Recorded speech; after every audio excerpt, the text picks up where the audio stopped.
So down here on the Uncompahgre at Pa-Co, this tailwater is very finicky. Not the easiest place in the world to catch fish. Obviously, carry a ladder with me so I can spot them. You need to feed the fish. Fish aren't gonna move, especially the big one. Aren't gonna move to eat your stupid little midge patterns. So you need to hit them in the face in order for that to happen. These fish will not move more than about 2 inches to eat a fly. And that requires me, from the guiding standpoint, to watch where those flies are, watch that fish's mouth open, because that indicator never moves. It's more of just a suspension device, especially when I'm up here on this guy. I'm watching the fish actually eat. So it's an instantaneous thing. So you miss far fewer fish, and it really works well for me down here, especially putting clients on really, really nice fish of a lifetime.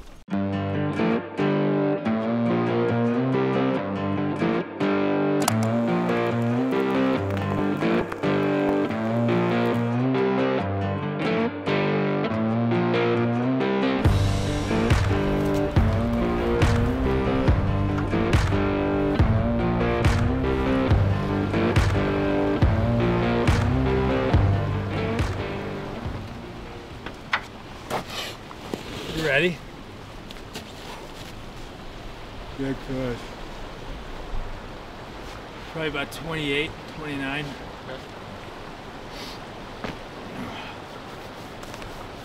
I'm going to do my best to point it out. It is extremely hard to see this fish, even though it is this big.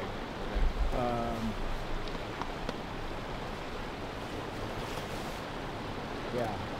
Short shot though, maybe 10 feet. So what I want you to look for is about a 3-foot long gray shape. You're not really gonna see the fish. What you're really gonna see first probably is the slope of its head. So just keep staring right down into there, right where that bubble is. Yeah. Looking through the water. The fish is about 5.5 feet down. You're gonna get down, slide in. You don't want to go down here unless I tell you. You're gonna, if he does go upriver, boom, you hook him. He's gonna go across and then start going up.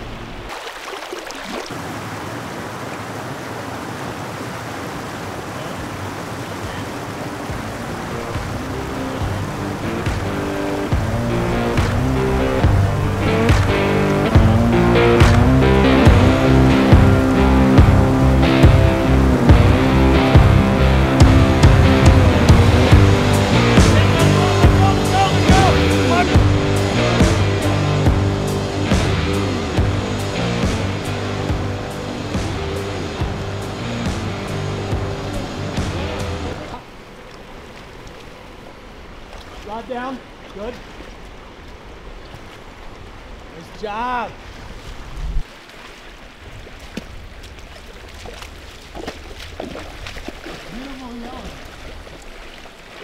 Wasn't him, but a nice fish. We'll take that. Yeah.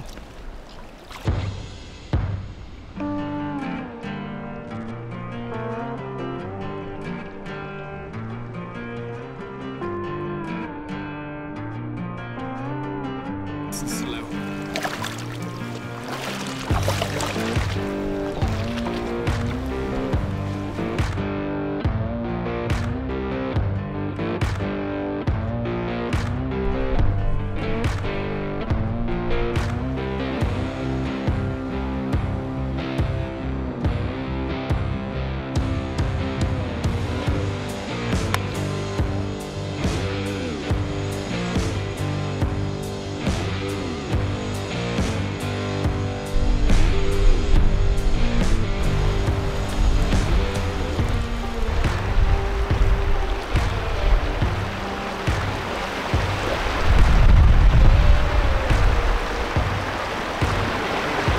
Set it. Let him run. Move up. fast like on the reel.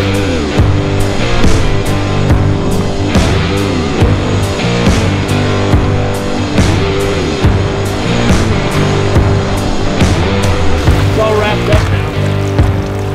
Move, move. Punch her when he takes off, punch her out right at him.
Give him a break. Or is he moving? I can move a little bit.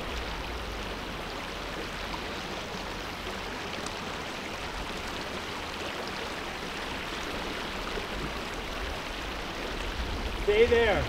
Stay there.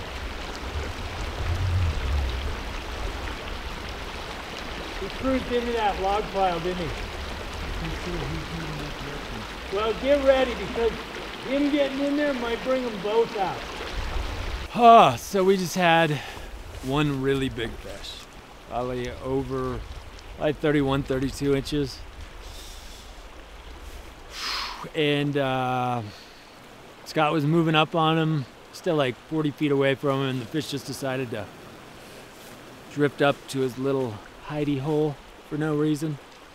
So we are just waiting for this fish to come back. No point on pushing him, pressuring him.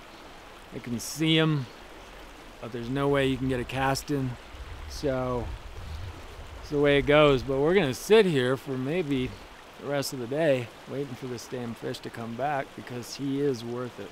By about 14, 15 pounds. So not bad. We need him.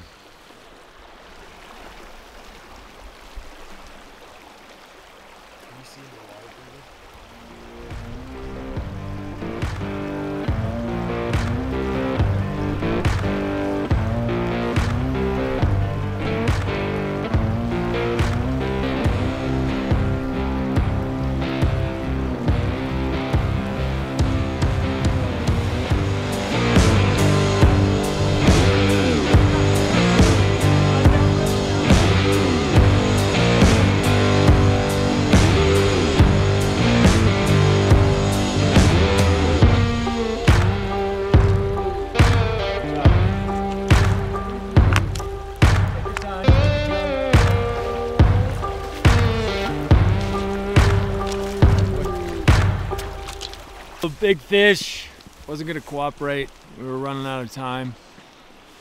What are you gonna do? We had a 21-inch fish right in front of us. So hey, 4, 5, 6 shots. Boom. Got a D. Had to take what was out there. So would have rather had the big boy, but I'll take a 20-incher any day.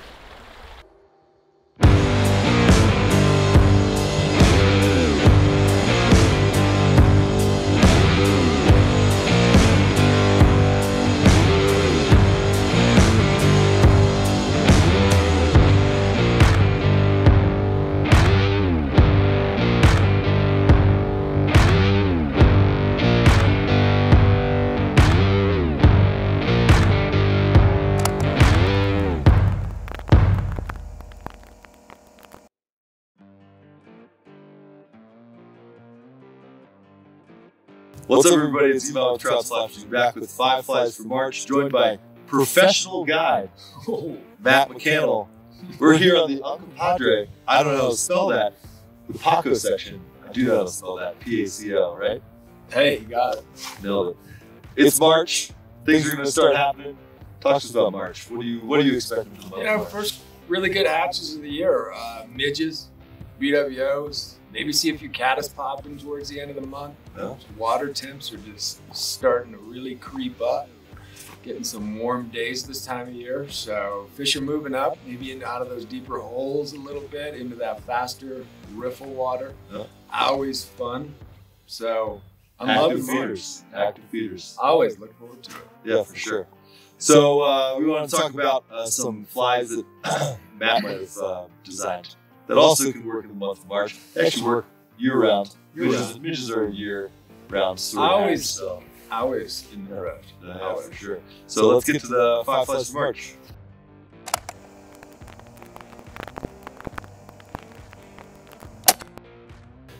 All right, fly number 1 for March is Matt McCannel special.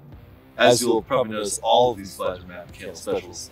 The Demon Midge, red, size 22. Matt's been talking a big game about the Demon Midge leading up to this trip, and it turned out to produce. So Matt, you're right, I'm wrong. Why do you like it? How'd you design it? Talk to us. So the Demon Midge I developed right down here actually. Needed a red midge. Fish love red midges, especially throughout the winter and spring. Yep. Go-to. I almost always have that fly on, maybe as a point fly. Maybe trailing it behind a leech or something along those lines, but it's got a little bit of flash in it. You whack it with a UV light, that thing just pops. It just stands out in the crowd, really. Just a go-to. It's a staple in my box. I'm a little disappointed you don't have more of them in your box. Look, I might be adding some. I've been a Mighty Midge guy, but I'll become a Demon Midge guy. Game. Yeah. I'll correct my mistakes, Master McCannel.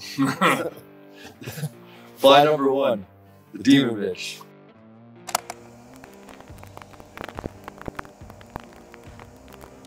All right, fly number 2, we're going to do 2 variations of it. It's the Mighty Midge, another Matt McCannel special. Both red and then also the blue variation, size 24. I've been putting fish in the net all winter on the Mighty Midge. Big fan.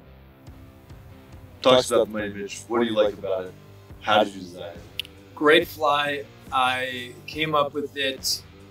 I needed a fly that had a little bit of true to life color in it. I also needed a fly with just the slightest little pop of color. So the red and the blue, depending on what you go with, it's a great fly tied down to a 24, which is a hard thing to find in a lot of fly shops when you do need to get super techie like that. So I was glad Umpqua allowed that in there in a size 24. Yeah. It's a great pattern, tied on a 2488 Tiemco. Solid midge hook. Yeah. Love it. Nice. So that has some pop of color. Your other flies have some pop of color. Why do you think? I mean, it seems like most of these flies were designed for this fishery, right? Well, they were designed on this fishery, right? On this fishery. Why do you think that pop of color is something that helps you here? A lot of it is light conditions. Okay. Certain colors work better when it's cloudy. Certain colors work better when it's sunny. Okay. That's really what it boils down to. In month of March, getting these blizzard midge hatches now, and you're going to need to fish a fly that is really going to stand out in the crowd, really. It's got to happen. Why would a fish pick your bug out versus the 20 other flies that are drifting by? You want to put some mustard on those hamburgers. Exactly. Or ketchup. Put a little bacon.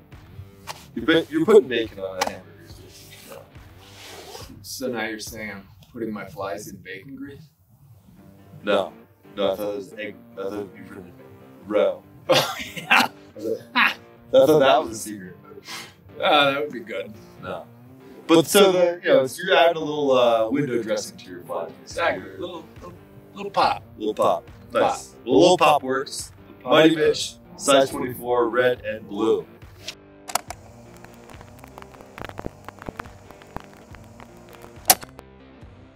All right, fly number 3, the Massacre Midge, Matt McCannel fly again. Brown, size 24. Apparently comes in 3 other colors as well. What other colors is that? So the brown, there is an olive, and also kind of a tannish yellow. Cool. Really looks good. Yeah.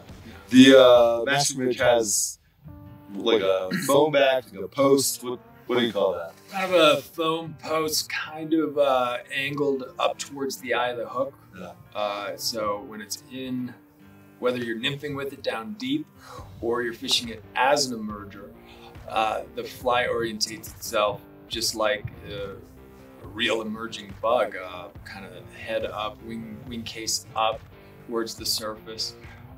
It's got a little bit of, I don't want to say soft tackle because it's not a soft tackle, it's just dubbing, but it's wispy dubbing. Yeah. Still buggy. Very buggy fly. Yeah. It's ribbed over the thread. It's a great looking fly, and it's really been doing well for me over the last few years. You know, just got released in the Masters. Yeah. So the you like to fish this both down deep as it's a versatile bug. You like to fish it down deep under weight, and then also maybe throw it behind a dry fly. Or the great thing about that bug is I can fish it throughout the entirety of whether a midge hatch or a beta hatch. Yeah. Works great for both. I can again start out nymphing with it early in the morning, deep in the water column. And then as the bugs start moving up towards the surface, I can still keep that same bug on. Maybe a little less weight, or even drop it off a dry fly and still have it perform. Nice. Cool. There we go. Bug number 3. Fly number 3, the Massacre Midge.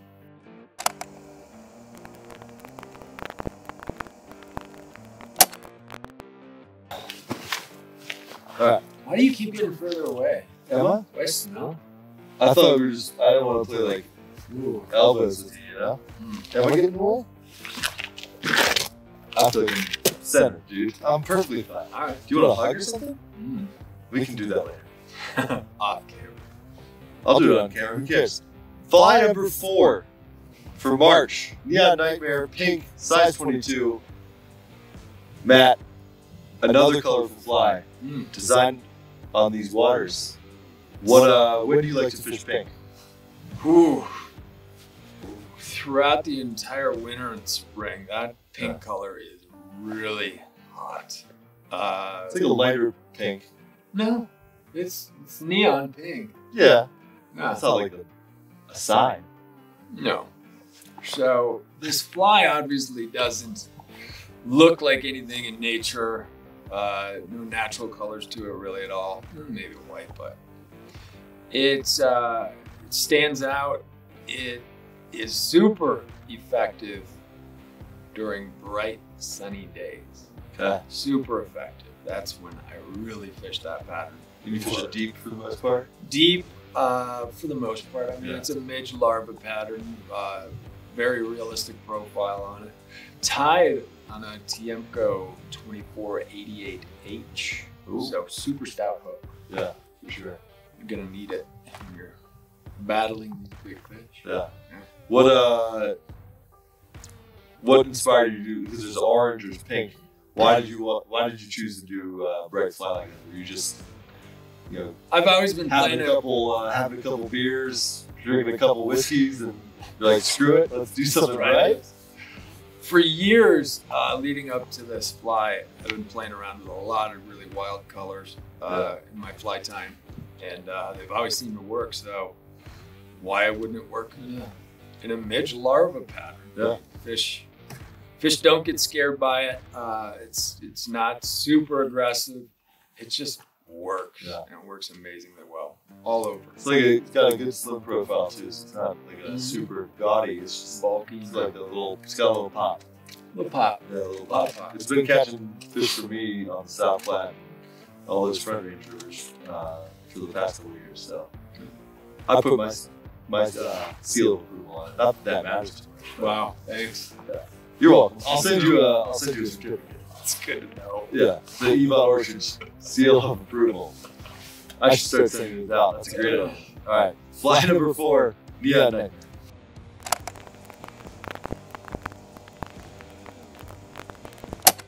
Fly number 5 for March is the Hellraiser Leech Matt McCannel Special, size 12. What colors available? When do you like to fish those colors? Talk to us about the design.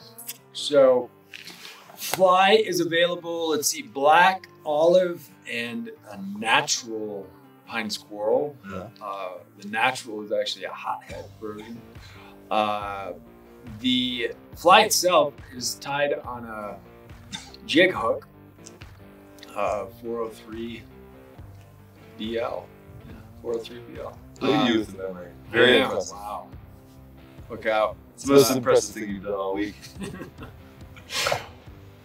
So this fly doesn't have a traditional bead on it. It has dumbbell eyes tucked inside the 60-degree bend of that jig hook. And so it rides hook point up. It has a very realistic profile. Size 12, they're only available in. This is a great lead fly for me. I fish it a lot during the summer, in the fall, and throughout the winter. It's not big enough and gaudy to scare fish. A lot of my fish down here get really freaked out if there's something drifting by them that they're not used to seeing. Yeah. We've seen that on this trip. Several times. Yes, unfortunately. But so it's not going to scare fish. You don't lose the fly much. It doesn't get hung up since it's riding hook point up. It's a very durable fly. I just love fishing leeches. Yeah. The leeches, man. You've identified several times during this trip, like leech eaters versus like when you're gonna throw smaller bugs. When are you like what factor are you looking for? Like obviously you use it as a lead fly, like a traditional rig. Yeah. You know, just dead drifting and, You bet. and you could also use sight fishing, but you've like identified leech eaters. What do you look for in a leech eater? Ooh, where they're holding, what type of water. For water, it's just a lot of variables, just situational based. Feel. But you're throwing just the leech to those fish. You're not throwing. Right, I don't want to have triple or double. If we got a really big fish, Yeah. something over say 15 pounds, we're gonna only throw one fly to it. Yeah. Just because I don't want to, number one, foul hook the fish. That's not good. You're not going to land it anyways, and plus I don't want to screw that fish up for clients the next day. No. So the other thing is I don't want a bunch of tippet floating around out there. Yeah. Something that little strand of zigzags brushes across the fish's fin or his back, the fish is gone. Yeah. So you got to really pay attention and watch that stuff. Cool. Fly number 5, Hellraiser Leech.